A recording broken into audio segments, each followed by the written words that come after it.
말라기서 3장 1절부터 6절 말씀입니다. 우리가 함께 읽었습니다. 말라기 3장 1절부터 6절. 여러분들은 읽으면서 어떤 언어가 머릿속에 남습니까?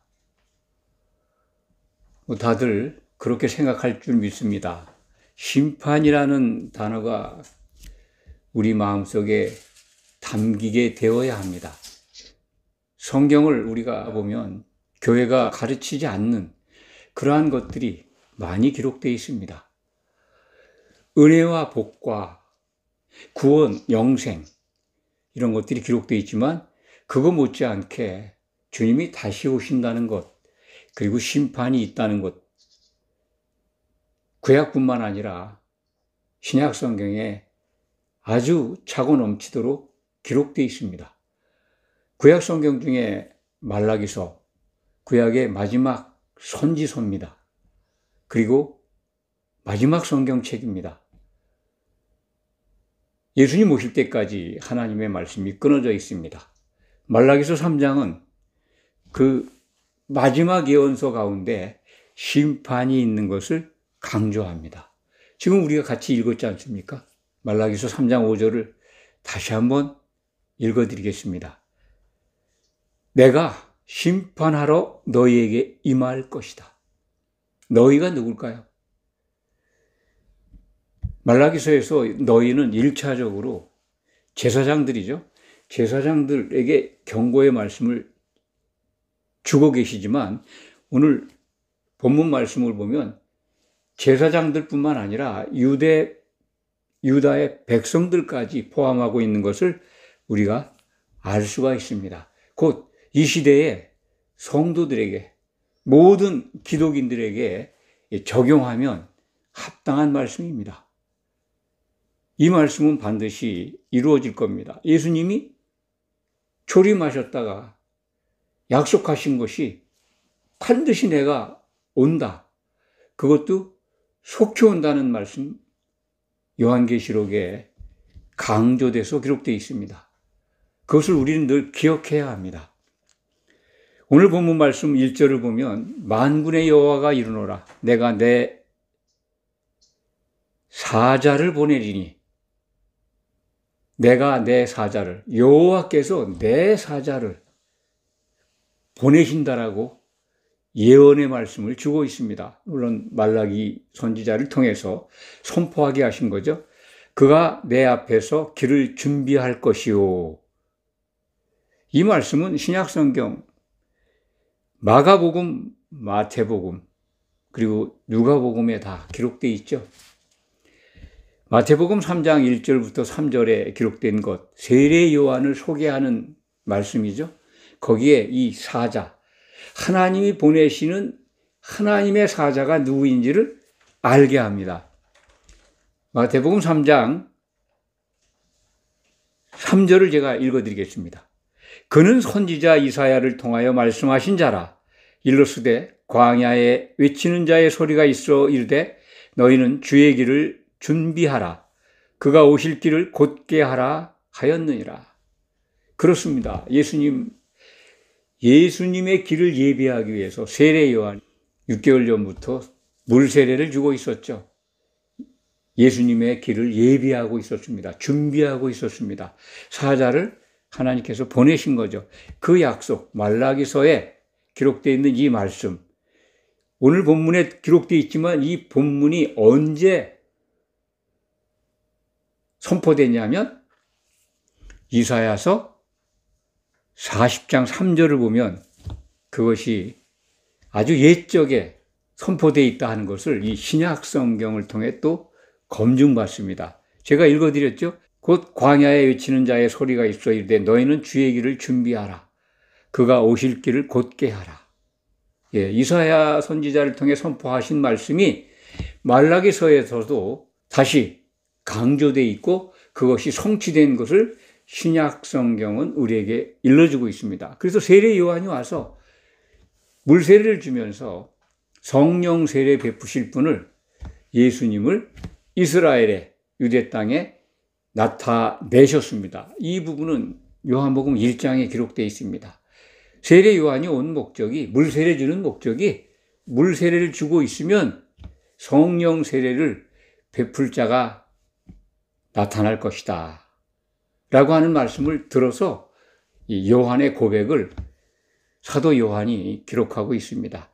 그 말씀을 우리는 기억해야 합니다. 세례 요한은 물 세례를 의식적으로, 의식의 행사로 교회에 일러주고자 오신 것이 아닌 것을 우리가 알 수 있습니다.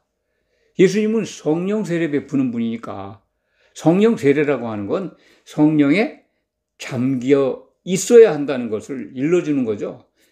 성령 세례는 상태입니다. 계속적으로 지속적으로 이어지는 상태를 말하는 거지 물 세례처럼 행사 또는 의식의 절차가 아닙니다. 기독인 되는 의식, 그것을 예수님은 강조하거나 그것을 지켜야 된다는 말씀을 하지 않으셨습니다. 말라기서 3장 1절 말씀 또 이어갑니다.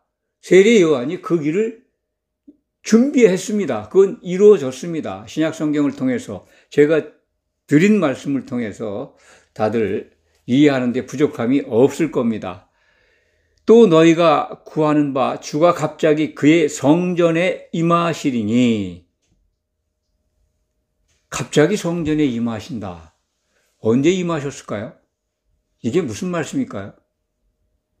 분명히 예수님이 초림 때 물세례를 받고 이제 공생애를 시작하는 그 과정까지 세례 요한이 준비했습니다. 그런데 갑자기 그의 성전에 임한다.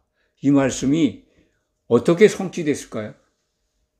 이것은 신약시대에 성전이 무엇인가를 알면 답을 찾을 수 있습니다.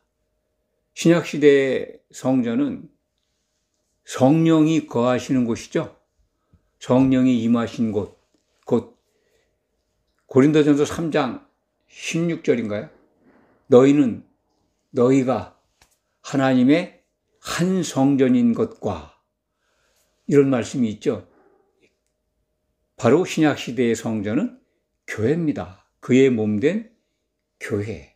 교회에 그가 갑자기 임하신다라고 하는 게 이루어졌죠. 오순절에 성령이 강림하셨습니다. 성령 강림으로 임하는 것을 지금 말라기서 3장 1절은 세례 요한이 길을 준비하는 것과 성령이 오시는 것까지 지금 겹쳐서 이렇게 한꺼번에 예언하고 있는 겁니다. 그 다음에 곧 너희가 사모하는 바 언약의 사자가 임할 것이다. 언약의 사자, 예수님으로 생각하시면 됩니다. 약속의 사자, 성령으로 볼 수도 있고 예수 그리스도의 이 재림으로 이해할 수도 있습니다. 언약이라고 하는 것은 가장 큰 언약이 뭡니까? 하나님의 언약은 그리스도와 교회의 결혼이죠. 결혼하러 예수님이 오신다. 그렇게 저는 이해하고 있습니다. 2절 말씀, 그가 임하시는 날을 누가 능히 당하며, 여기서 이제 그가 임하신다고 하는 날을 당할 자가 없다. 또 그 앞에 능히 설 자들이 그렇게 많지 않다. 그런 뜻이에요. 연단되지 않으냐면 그 앞에 설 자가 없다. 그런 말씀을 2절에서, 말라기서 3장 2절에서 우리는 찾아볼 수가 있습니다. 그가 임하시는 날을 누가 능히 당하며 그가 나타나는 때에 누가 능히 서리요. 그는 금을 연단하는 자에게 불과 표백하는 자의 잿물과 같을 것이라. 표백, 빤다는 거죠. 깨끗하게 한다는 거죠. 잿물, 옛날에는 잿물로, 양잿물 만들어서 세제로 썼는데, 저도 그런 시절을 어렸을 때 경험한 바가 있습니다. 더러운 세탁물을 양잿물로 비누를 만들어서 우리 어머니 때는 빨래를 했습니다. 그것을 저는 목격하며 자랐습니다. 잿물과 같을 것이다. 그러니까 깨끗하게 하신다는 거죠. 불로 연단하고 아주 깨끗하게 정결하게 하시는 분, 그분이 오신다는 거죠. 결국 이 부분은 예수님이 오셔서 재림하셔서 정말 연단되지 않고 깨끗하게 되지 않은 자는 그 앞에 서지 못한다는 겁니다. 예수님 앞에 선다는 것은 이기는 자가 되어야 된다는 뜻이죠. 결혼식에, 어린 양의 결혼식에 참여할 수 있는 그러한 자격을 갖춘 성도들만 예수님 앞에 선다는 그런 말씀이죠. 그러니까 말라기서 3장 1절 2절은 예수님이 초림하시는 것, 성령이 강림하시는 것, 그리고 예수님이 재림하시고 결혼에 들어가야 된다는 것까지 우리에게 지금 겹쳐서 한꺼번에 보여주고 있습니다. 이 부분을 우리가 이제 구약 성경만 가지고는 정확하게 이해할 수가 없겠죠. 신약 성경을 자세히 봐야 되고 또 특히 그 요한계시록에 기록되어 있는 것들을 주목해서 보지 아니하면 말라기서 3장 1절 2절을 그렇게 쉽게 이해하기는 좀 어려울 수도 있습니다. 3절 말씀, 그가 은을 연단하여 깨끗게 하는 자 같아서, 여기 이제 금과 은 깨끗하게 하는 것은 같은 말씀이죠. 강조되는 거죠. 그 당시에는 금보다는 은을 더 귀하게 여겼습니다. 은이 더 값이 많이 나가는 거죠. 지금 금값이 뭐 천정부지로 오른다고 그러는데 당시에는 은이 더 비쌌다 하는 것을 참고로 하시기 바랍니다. 그가 은을 연단하여 깨끗하게 하는 자 같아서 레위 자손을 깨끗하게 하되 금은과 같이 그들을 연단하리니 그들이 공의로운 제물을 나 여호와께 바칠 것이라. 레위 자손이 제사장 가문이죠. 그리고 레위의 평범한 레위인들은 이제 성전 성막에서 제사장들을 돕는 일들을 했습니다. 하나님을 섬기는 일들을 했습니다. 그들은 분깃이 없죠. 토지 분배를 못 받았습니다. 그래서 다음 시간에 살펴볼 내용이지만 백성들이 가져오는 이 11조 헌물로 레위인들은 생활을 했습니다. 그러니까 레위인들, 특히 이 대제사장, 제사장들, 그리고 레위인들은 다 백성들이 하나님께 바치는 11조를 통해서 생활을 하게 됩니다. 그런데 이 연단 되면 공의로운 제물을 나 여호와께 바칠 것이라. 이거는 미래 상황입니다. 말라기 선지자 때로부터 미래 상황이고 우리들도 이 부분은 3절 부분은 예수님 오시면 재림 이후에 정말 우리가 하나님께 공의로운 제물을 바칠 그러할 때가 올 겁니다. 그것을 일러주는 말씀입니다. 지금도 우리는 예수 그리스도의 그 십자가의 공로로 하나님께 우리 자신을 바치면서 예배를 드립니다만 예수님의 몸을 이루어서 하나님께 예배 드린다면 이것이 이루어지겠지만은 여기서 뒤에 나오는 말씀들을 적용하면 이것이 온전하게 이루어지는 때는 예수님의 몸으로 하나가 되어서 결혼식을 한 다음부터 이루어지는 그러한 상황이다라고 하는 것을 말씀드립니다. 4절 말씀, 그때 유다와 예루살렘의 봉헌물이 옛날과 고대와 같이 나 여호와께 기쁨이 되리라. 하나님께 기쁨이 되는 제사가 예배가 이루어질 때가 온다는 거죠. 그때 유다와 예루살렘의 봉헌물이, 유다와 예루살렘, 이것은 신약교회 그리고 완성된 교회로 이해하시면 됩니다. 예배는 그러니까 하나님께 기쁨이 돼야 되는 거죠. 이걸 적용한다면 하나님께 기쁨이 되는 예배를 지금도 우리는 드려야 합니다. 이것이 정말 완벽하게 기쁨이 돼서 예배가 드려지는 날, 그것은 아마 결혼식 날이 아닐까 그런 생각을 해봅니다. 어린 양과 교회가 결혼하는 때부터 정말 하나님이 기뻐서 그 예배를 받으실 것이다. 레위 자손을 깨끗하게 한다. 그 문을 연단한다라고 하는 것은 성도들이 연단 받아야 된다는 거죠. 여기서 레위 자손이라고 하는 것은 신약 시대의 성도들입니다. 영적 레위인들, 제사장들이죠. 영적 유대인, 영적 이스라엘 사람들, 신약 시대의 성도들을 일컫는 겁니다. 5절 말씀, 내가 심판하러 너에게 임할 것이라. 예, 이것은 분명히 예수님이 다시 오시는 때 일어나는 일이죠. 예수님의 재림을 가리키는 말씀입니다. 그때 예수님이 다시 오셔서 점치는 자와 간음하는 자와 거짓 맹세하는 자에게와 과부와 고아를 압제하며 나그네를 억울하게 하며 나를 경외하지 아니하는 자들에게 심판을 입증하시겠다는 겁니다. 심판을 행사하시겠다는 겁니다. 만군의 여호와가 말하였노라. 심판하러 와서 반드시 이러한 것들을 심판하겠다. 이 점치는 자, 간음하는 자, 거짓 맹세하는 자 누굴까요? 그 당시에 레위인이고 유대 백성들이죠. 그럼 이 시대에는 기독인들입니다. 믿는 자들입니다. 교회백 사람들에게 주신 말씀일까요? 이 말씀은 유대 백성에게 주신 말씀이죠. 구약 성경 전체가 청중이 이스라엘 민족입니다. 그 중에 특히 말라기는 1차적으로는 제사장, 아주 악행을 행하고 도둑질 해먹고 그런 사람들, 거기에 또한 유대 백성들도 포함된다고 그렇게 성경은 우리에게 증거해 줍니다.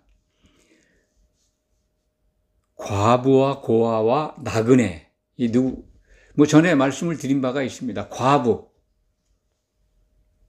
남편이 없죠?